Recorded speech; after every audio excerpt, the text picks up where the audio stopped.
इस्लाम उसकी इजाजत नहीं देता। उसमें मतलब लगता ही नहीं कोई इसमें लीडर भी है क्या, भागा जा रहा है, नारा लगाया जा रहा है, नारे भी कितने को नहीं आता, हसन और हुसैन का नाम भी नहीं लगता, हस्से हुस्से ये मैंने देखा ये सब, इसलिए मैं कह रहा हूं बिल्कुल बेतरतीबी और बिल्कुल गैर शरई अंदाज में लोग निकलते हैं, नहीं निकलना चाहिए। बड़ी तादाद में हमारी औरतें निकलती हैं उसमें। मैं एम नफीस रशीद, आप देख रहे हैं भारत न्यूज़ 247। बने रहें मेरे साथ और ज़रा ये आज जानने की आप कोशिश करना कि मैं जो मुद्दा उठा रहा हूँ उसके अंदर कितनी सच्चाई है, और जब मुद्दा पूरा समझ में आ जाए तो मैं ये भी चाहता हूँ आपसे कि कमेंट्स बॉक्स में ज़रूर बताएं कि ये मुद्दा वाकई में दलित मुस्लिमों से जुड़ा है या नहीं है। मेरे साथ में हाफिज़ गुलाम सरवर साहब हैं और रईस सैफ़ी साहब हैं। मैं बात करना चाहूँगा पहले गुलाम सरवर साहब से, और आज जानना चाहूँगा कि 10 अगस्त 1950 को लेकर मैंने भी एक आर्टिकल लिखा है और लगातार प्रचार चल रहा है कि पहुँचे दिल्ली जंतर मंतर, और ये जो मुद्दा है अनुच्छेद 343 का है, जिस पर धार्मिक पाबंदी लगी है दलित मुस्लिमों के लिए। और 9 अगस्त को मुहर्रम यानी कि ताजिया देश भर में मनाया जाएगा। तो ये जो ताजियों का तारीख आई है 9 अगस्त की और 10 अगस्त की, इस पर थोड़ी सी बात करना चाहेंगे। हाफिज़ गुलाम सरवर साहब, आप धरना देने जा रहे हैं बड़े स्तर पर जंतर मंतर पर, पार्लियामेंट के दरवाजे पे 10 अगस्त को, और 9 अगस्त के ताजिया यानी कि मुहर्रम है जो पूरे देश में मुस्लिम कम्युनिटी बनाएगी, और वो कम्युनिटी बनाएगी जो वाकई में दलित मुस्लिम जिनको कहा जाता है, यानी कि सलमानी, मंसूरी, अंसारी, सैफ़ी और बहुत सारे। तो कैसे करेंगे आप? देखिए, मुहर्रम का जो महीना है वो हक और बातिल के बीच मार्का आराई को लेकर उसको याद किया जाता है। ठीक है। बातिल के खिलाफ हक पर डटने, जमने और हक की आवाज़ बुलंद करने के नाम से ही ये आशूरा है। जो मार्का करबला है जिसको हम इस महीने में याद करते हैं, उनके तमाम पहलू पर रोशनी डालते हैं। क्यों इस करबला का जंग हो गया और क्यों इस तरह के हालात वहाँ बने कि नवासे रसूल को अपनी शहादत देनी पड़ी, तो उस पर हम जिक्र करते हैं। और जब हम फाइनली आते हैं तो एक बात सामने आती है कि भाई हक और बातिल के बीच वो जंग था, और कुरान कहता है वकुल जा अल हक व ज़हक़ल बातिल, तो हक जो है वो हर हाल में गालिब होगा, और गालिब तब होगा जब हक के लिए लड़ने वाले लोग होंगे।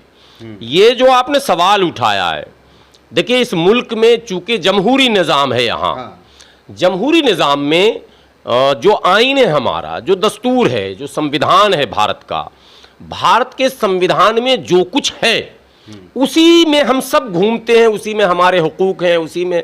आपने तो चंद बिरादरियों के नाम लिए, आपने मनिहार का नाम नहीं लिया, आपने हेला का नाम नहीं लिया, आपने नट का, बक्खों का, डफाली का, मोची का, और क्या कहते हैं रंगरेज का, मिरशिकार का, मीरासी का, डोम का, मोची का, और बंजारे का, ये भी पूरा लंबी फहरिस्त है। और आम तौर पर हम लोगों की ज़ुबान पर जो है नाई, तेली, धोबी, सैफी, लोहार, अंसारी, मंसूरी, ये ज़्यादा आता है। ज़्यादा आने की वजह ये कि इस बिरादरी में कुछ बेदारी ज़्यादा है, ये हकीकत है। अच्छा, ये मानते हैं आप बेदारी हो चुकी है? हाँ, मैं इकोनॉमिकल भी, सोशल भी और एजुकेशनल भी, सबसे ज़्यादा तो अंसारी बिरादरी में बेदारी है, ये भी मानते हैं। उसके बाद मैं कह सकता हूँ कि पिछले 20 वर्षों में सलमानी बिरादरी में भी काफ़ी बेदारी आई है। सैफियों में भी जो बिरादरी के नाम पर तंजीमें बननी शुरू हुई, उनको अवेयर किया गया बार बार। तो सलमानियों में भी जब बिरादरी के नाम पर तंजीम बनी तो काफ़ी कुछ जो है गिरोह बनता गया, लेकिन वो गिरोह नुकसान नहीं किया, वो फायदा ही दिया है समाज को, किसी न किसी स्तर पर जगाता रहा। आप सैफियों में भी देखेंगे तंजीम, आप देखेंगे धोबियों में भी बिरादरी की तंजीम, आप इदरीसियों में भी देखेंगे बिरादरी की तंजीम, मंसूरियों में भी देखेंगे बिरादरी की तंजीम। तो जिन बिरादरियों में बिरादरी के नाम पर तंजीम है, उन बिरादरियों में कुछ न कुछ बेदारी आई है। ये बिल्कुल फैक्ट चेक किया हुआ मैं बता रहा हूँ। पर मेरा सवाल हाफिज़ गुलाम सरवर साहब आपसे ही है, मेरा ये है सवाल आपसे कि आप ताजियों के दिन, वो ताजिया ही होंगे उस दिन, और जिनकी लड़ाई लड़ने जा रहे हैं वो ताजिया मना रहे होंगे। मैं वहीं आ रहा हूँ, लेकिन वो बिरादरियाँ जिन बिरादरियों के नाम पर तंजीमें नहीं बनी, कलंदर के नाम पर कोई तंजीम नहीं। कलंदर बिरादरी बोलेंगे लोग समझेगा भी नहीं। कलंदर एक बिरादरी है जो बंदर नचाने और भालू नचाने का काम आप देखते हैं। मदारी जिसको कहते हैं, मदारी भी कहते हैं, डोम भी कहते हैं। नहीं, वो अलग सेक्शन है। डोम को मीरासी भी कहते हैं और हरियाणा और पंजाब में डोम ही कहते हैं। ठीक है, हमारे यहाँ उसी को मीरासी कहते हैं। तो ये कलंदर जो है ये बिरादरी क्या कहते हैं, जो बंदर वगैरह का खेल दिखाते हैं उसको मदारी कहते हैं। तो मदारी बिरादरी, राजस्थान में वो मदारी ही लिखता है और बाकी जगहों पर कलंदर। और दिल्ली में आप जाएंगे, दिलशाद गार्डन एक जगह है, दिलशाद गार्डन में कलंदर कॉलोनी है। मैं लोगों से कहता हूं कि जब आपको सच्चाई जाननी हो तो कलंदर कॉलोनी में चले जाइए और वहां बंदर दिख जाएगा, एक दो नहीं। वो बंदर नहीं जो पेड़ पर उछलता है, सबके घर में बंदर पला हुआ है, उस बंदर से ही उसकी रोजी रोटी चल रही है। जी हाँ, तो उन बिरादरियों में अभी बेदारी कम है। नट एटा की तरफ चले जाएं आप, नट बिरादरी है। बिहार में जाएं, नट बिरादरी है। बंजारा, हालांकि बंजारों में भी बिरादरी के नाम पर तंजीम बनी और अब उनकी हालत कुछ ठीक हो रही है। आपने सवाल उठाया मुहर्रम का, मैं फिर वहीं आ रहा हूं। तो मैंने लोगों को बता दिया हक और बातिल की लड़ाई है। ये जमहूरी मुल्क में जो हमारे हक को जबरन छीन लिया गया सरकार के जरिए, उस हक को हम वापस लेना चाहते हैं। वो जमहूरी हक है हमारा, आईनी हक है हमारा, संवैधानिक अधिकार है हमारा, हम उसको वापस लेना चाहते हैं। तो हक बातिल की लड़ाई हुई कि नहीं हुई? अब आप आ जाइए, मुहर्रम को हमारे लोग जिस तरह से मनाते हैं वो मुहर्रम नहीं है। ये जो ताजियादारी है, मैं आपके कैमरे पर, मैं मौलाना की हैसियत से नहीं बोल रहा हूँ, मैं आलिम हूँ भी नहीं, मैं इस मुद्दे पर ज़्यादा बोलने की कोशिश नहीं करता हूँ। लेकिन हाँ, कोई सुन्नी अगर सुन रहा है तो मैं उसे कहता हूँ कि तुम आला हजरत के नारे तो लगाते हो, आला हजरत की किताबें नहीं पढ़ते। आला हजरत ने अपनी किताबों में लिखा ताजिया शिर्क है, लेकिन ताजिया बनाया जा रहा है और बना शिर्क। शिर्क शब्द अरबी या उर्दू का है? नहीं, अरबी का है। शिर्क उसको कहते हैं जो खुदा की जात में किसी और को शरीक कर लिया जाए, शामिल कर लिया जाए, यानी खुदा के बराबर या उस जैसा अगर कहा जाए। जैसे मूर्ति पूजना शिर्क है, वैसे ही ताजिया बनाना शिर्क है। ये इस्लामिक थॉट की बात कर रहा हूं, कुरान की जुबान बता रहा हूं, मैं अपनी बात नहीं कर रहा हूं। क्योंकि खुदा वहदहू ला शरीक लहू, हम निराकार हैं। इस्लाम जो है उसमें आकार है ही नहीं, पूजा पाठ है ही नहीं, कोई आकार कोई शक्ल नहीं बनानी है। और ताजिया में शक्ल बनाई जाती है, आपने देखा होगा, घोड़े भी बनाए जाते हैं, क्या क्या बनाए जाते हैं, वो सारी चीजें आपने देखी। तो ये शिर्क है। ये तो मैं सुन्नियों को कह रहा हूं। अब वो देवबंदी आ जाए तो वो भी किताब पढ़ ले देवबंद के सभी उलमा का, वहां भी कह दिया गया शिर्क है। ठीक है, आप चले जाएं, सल्फी हजरात तो मानते ही नहीं है, अहले हदीस बिल्कुल खारिज करते हैं इन चीज़ों को, बिल्कुल बिदअत और शिर्क मानते हैं। लेकिन जो लोग मानते हैं उसमें बड़ी तादाद इल्ज़ाम जिन पर है वो सुन्नियों पर है। हालांकि ऐसा मामला नहीं है। सुन्नियों में भी इल्ज़ाम जो आ रहा है निकल के, मैंने खुद सर्वे किया है इसका, मैंने जानने की कोशिश की है कि ताजियादारी कौन कौन सी बिरादरियाँ, जैसे आप बिरादरी की लड़ाई लड़ रहे हो, आप अनुच्छेद 340 का जो मुद्दा है वो है टोटल मुस्लिम ओबीसी, या यूँ कहा जाए जिन्होंने धर्म तो कन्वर्ट किया पर जात कन्वर्ट नहीं कर पाए हैं, ये उनकी लड़ाई आप लड़ रहे हैं। तो तेली, मंसूरी, अंसारी, जैसे सलमानी, मैंने कहा है ना कि इन्हीं का तो मुद्दा है और ये ही ताजिया मनाएंगे। तो आपके आंदोलन में कौन आएगा? मैं बहुत बेहतरीन सवाल आपने किया। बहुत कम लोग इस तरह के सवाल उठाते हैं। मैं आपको बहुत बेहतरीन ढंग से जवाब देने की कोशिश करता हूं। मुझे उम्मीद है कि जो लोग भी सुनेंगे वो पूरी बात अगर सुनेंगे तो अपनी राय देंगे और मस्बत राय देंगे, पॉजिटिव राय देंगे। जिन बिरादरियों का आपने जिक्र किया, कन्वर्टेड मुस्लिम में भारत में ये 100% सच है कि यहाँ 95-96% मुस्लिम कन्वर्टेड हैं, जिन्होंने मजहब बदला है। इसी मुल्क के वो मूल निवासी हैं, पेशेवर कौम है, वो मेहनत कश कौम है। पेशेवर जो पेशे जुड़े हैं, जिनका नाम आप बार बार ले रहे हैं, नाई पेशेवर हैं, धोबी पेशेवर हैं, लोहार पेशेवर हैं, रंगरेज छिपा पेशेवर हैं, नट पेशेवर है, ये सब पेशेवर बिरादरियां हैं। तो पेशे कन्वर्जन तो हो गया, इस्लाम में आ गए, लेकिन इस्लाम का जो असल मूल मंत्र था मसावात का, उससे तो इनको कोसों दूर रखा गया। समाज में ही पहले भेदभाव हुआ है। मैं इसमें बिल्कुल कोई गुरेज नहीं है हक बोलने में, और इस महीने में तो आप बोलूंगा, मैं खूब बोलूंगा। हक यह है कि इस्लाम ने मसावात का पैगाम दिया था और उस पैगाम को सुनकर ही हमारे जो आबा व अजदाद थे उन्होंने इस्लाम कबूल किया कि भाई ये मज़हब तो ऐसा है जहाँ भेद भाव, ऊंच नीच, अगड़ा पिछड़ा कहीं नहीं कुछ भी है। एक ही सफ में खड़े हो गए महमूद व अय्याज, न कोई बंदा रहा न कोई बंदा नवाज। लेकिन अफसोस यह है कि मस्जिद तक तो ये बातें दिखती हैं, मस्जिद के बाहर शादियों में, लेन देन में, मामलात में, तिजारत में, वोट में और तमाम मामलों में बिरादरियां सर चढ़कर बोल रही हैं। बिरादरियों में भी सेक्शन जो है जनरल, ओबीसी, एससी, एसटी, तो उसमें जो हाशिए पर है वो दलित मुस्लिम है, उसको कहीं उसके लिए जगह नहीं। आप जितने मजहबी इदारे देखेंगे, आपको कोई सलमानी, आप सलमानी हैं, आप जरा अपनी बिरादरी में बताइए कि किसी बड़े मज़ार में लेटे हुए कोई पीर साहब हो जहां लोग जाते हों, मैंने ये सलमानी साहब का मजार है, बाबा सलमानी साहब का नज़ार। मैं और बिरादरियों को भी बोल दूंगा, लेकिन आप चूंकि मौजूद हैं तो मैं कह रहा हूं आप अपनी बिरादरी पर खूब काम भी करते हैं, तो आपके नॉलेज में होना चाहिए कि कहीं अगर कहीं मिले भाई किसी सलमानी बाबा का मजार तो बताना जरा, मैं उसे खबर पे दिखाऊंगा, टीवी पे दिखाऊंगा, अपने चैनल पे भी दिखाऊंगा। मैं क्यों ये बात बता रहा हूँ, ये बात बताए। देखिए चादर भी चढ़वाएंगे वहाँ पर, हमारे नहीं चादर पोशी वगैरह एक अलग मसला, उस पर आपको इस पर बात नहीं करनी चाहिए। अगर ऐसा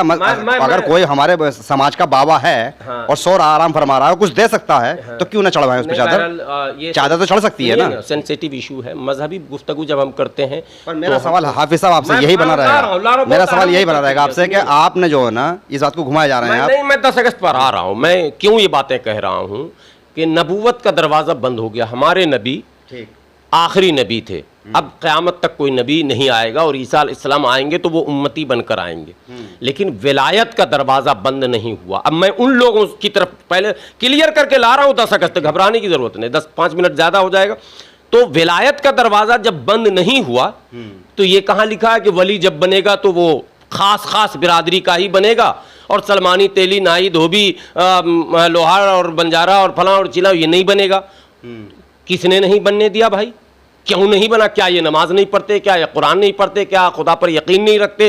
क्या ये बिरादरियां जो है दीनदार नहीं हैं या समझदार नहीं है? तो इनमें वली क्यों नहीं पैदा हुए? ये तो वलायत की बात हो गई। अब आप तंजीमें हैं जैसे जमीयत उलमा है, जमात इस्लामी है, पर्सनल लॉ बोर्ड है, मिली काउंसिल है, मजलिस मुशावरत है, कई तंजीमें हैं। इन तंजीमों में आप कहीं भी नाई, धोबी, तेली, अंसारी, मंसूरी, रायन, अलाकुर्द, मीर शिकार, मिरासी, नट, बको, डफाली, कहीं भी छिपा, रंगरेज, कोई बिरादरी आप जरा दिखा दो हमको। सदर नहीं है, सदर, सेक्रेटरी, खजांची कुछ नहीं मिलेगा आपको। हाँ, झंडा ढोने वाले, इनकलाब जिंदाबाद करने वाले यही हैं। अब मैं मुहर्रम पे आ रहा हूँ, यही हैं जो सब कुछ जिंदा रखे हुए हैं। दीन जब खतरे में होगा तो बचाने यही आएंगे, यही तबका भीड़ लगाता है। झंडे उठाने वाले सलमानी, मंसूरी, अंसारी, सैफी, ये जो इनको आप कह रहे हैं, दलित मुस्लिम जिसको हम कहते हैं, ये पूरा सेक्शन जो है, जो मार्जिनलाइज्ड सेक्शन है, जो हाशिए पर है, समझे, बिल्कुल मुख्य धारा से जिसको काट कर रखा गया। मैं कहता हूँ, आप उर्दू में पसमानदा खूब आजकल चर्चे में है ना। जब से मोदी जी ने कहा तो बवाल मच गया है। तो मैं पसमानदा नहीं कहता, पसकर्दा है ये ना, जबरदस्ती जानबूझकर शरीयत रचकर इसको पीछे धक्का मार के रखा गया। ये मैं कह रहा हूं एक बड़ी बात। तो इन बिरादरियों के जी शऊर और जी होश लोगों से मैं कहता हूं कि मुहर्रम हक इंसाफ की लड़ाई लड़ने की तारीख है। तो 10 अगस्त बेशक मुहर्रम का त्यौहार, रोजा रखिए, ठीक है, आप रोजा रखकर आइए जंतर मंतर। अच्छा, तब तो समझ में आए कि कुछ आप लड़ रहे हैं कौम के लिए। आप ताजिए में, जुलूस में जाकर गैर शरई जगहों पर भीड़ लगाकर आप इस्लाम नहीं बचा सकते और कौम को भी नहीं बचा सकते। कौम को खतरा यहां है जो संवैधानिक अधिकार छीने गए, और कौम को खतरा वहां है जो मजहबी अधिकार छीने गए। हम तो दोनों लड़ाई लड़ रहे हैं ना, हम वहां भी लड़ रहे हैं। संविधान में भी हमको जगह मिलनी चाहिए जो हमारे साथ नाइंसाफी 341 में मजहबी पाबंदी लगाकर रखी गई, जिसकी लड़ाई जिनको लड़नी थी, जिन्होंने हमारा चंदा खाया, जिन्होंने हमसे झंडा डोलवाया, जिन्होंने हमसे इनकलाब जिंदाबाद नारे तकबीर लगवाया, वो लोगों ने हमारी लड़ाई नहीं लड़ी। अब हम लोग जब इस लड़ाई को लड़ रहे हैं तो हमारे लोगों को यह सोचना होगा कि उनके इस बहकावे में, यानी इन्होंने फंसा दिया, तुम मुहर्रम मनाओ, हम मौज करें, तुम शब बरात में जुलूस निकालो, रात में हमको जाग के अब इबादत करना था, कुछ अल्लाह रसूल को राजी करके अपनी आखिरत को बनाना था, हमें कह दिया जुलूस निकाल लो भाई, रात भर बच्चे हमारे भटक रहे, ठीक है, और उसी खानका में जाके उनसे मुसाफा करके उनको दे के कुछ आ जा रहे हैं। बात समझ रहे हैं? तो हम अपने लोगों से कह रहे हैं भाई दीन को भी समझिए और दीनी तकाजे को भी समझिए। दीन का ये तकाजा है कि मिल्लत के लिए हम हक की लड़ाई लड़ेंगे। उसके लिए रमज़ान आ जाए, ईद आ जाए, बकरीद आ जाए, लड़ाई में हमको कभी भी ये नहीं सोचना है जुमा है तो नमाज पढ़ के जाएंगे, ईद है तो नमाज पढ़ के जाएंगे, रमज़ान है तो रोज़ा रख के बैठेंगे। मुहर्रम है, जुलूस में जाना, जुलूस में जिस अंदाज में लोग जाते हैं शरीयत इसकी इजाज़त नहीं देता, कोई मौलाना भी नहीं देता, लेकिन ये चल कैसे गया इसकी तारीख है। आजकल गूगल का ज़माना, सर्च कर लीजिएगा किसने इसको शुरू किया। बात समझ रहे हैं ना, मुहर्रम कब भारत में आया, ये कहीं भी दीन इस्लाम की चीज़ नहीं है। तैमूर लंग ने मुहर्रम की शुरुआत की थी, उसका अपना एक अलग इतिहास है, उसमें मैं उलझना नहीं चाहता, लेकिन ये गूगल में सर्च करके जान लेंगे ताज़िया यहाँ कब से बनना शुरू हुआ। और ताज़िया बिल्कुल इस्लाम में मना है।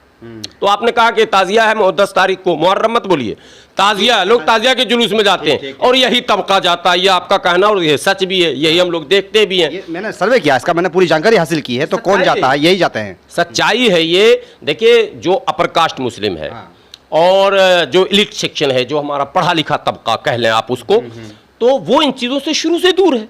वो बहुत कुछ करेगा तो उस ताज़िया का हेड तो बन सकता है, उस जुलूस का सरदार तो आके बन सकता है, लेकिन उस जुलूस में वो भीड़ का हिस्सा नहीं बन सकता।